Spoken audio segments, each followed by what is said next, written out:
Hello friends, welcome to Tia's kitchen. आज के আমি বানাতে চলেছি সারগোড়া কচু আলু দিয়ে চিংড়ি মাছ দিয়ে টক। দেখুন কিভাবে বানাবো। আমি প্রথমে কড়ার মধ্যে সারগোড়াটা কেটে ধুয়ে রেখেছিলাম, কড়ার মধ্যে সিদ্ধ করতে দিয়ে দিচ্ছি। ওর মধ্যে পরিমাণ মতো লবণ আর অল্প হলুদ দিয়ে এটাকে আমি 10 মিনিট সিদ্ধ করে নেব। দেখুন 10 মিনিট হয়ে গেছে, ঢাকনা খুলে নিচ্ছি।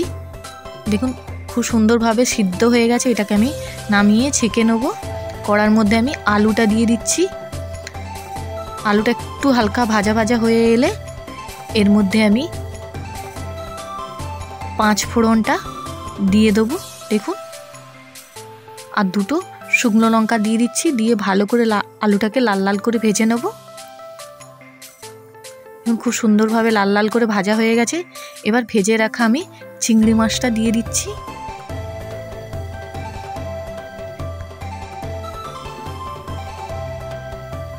এবার আমি আমসিটা আর আমসির জলটা দিয়ে দিচ্ছি। এবার এর মধ্যে অল্প হলুদ দিয়ে আমি এটাকে ঢাকনা লাগিয়ে দেবো আলুটা একটু সিদ্ধ হওয়ার জন্য। দেখুন খুব সুন্দরভাবে আলুটা সিদ্ধ হয়ে গেছে। এবার আমি সিদ্ধ করে রাখা সার কচুটা দিয়ে দিচ্ছি। এবার পরিমাণ মতো অল্প লবণ দিয়ে দেবো আর অল্প চিনি দিয়ে দিচ্ছি, খুব বেশি দিচ্ছি না।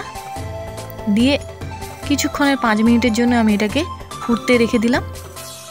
দেখুন এই আমার সার কচুর গড়ার রেসিপিটা যদি ভালো লেগে থাকে আমার চ্যানেলটাকে লাইক আর সাবস্ক্রাইব করে পাশে থাকা বেল আইকনটা টিপে কমেন্ট করে দেবেন কেমন হয়েছে এই টকটা।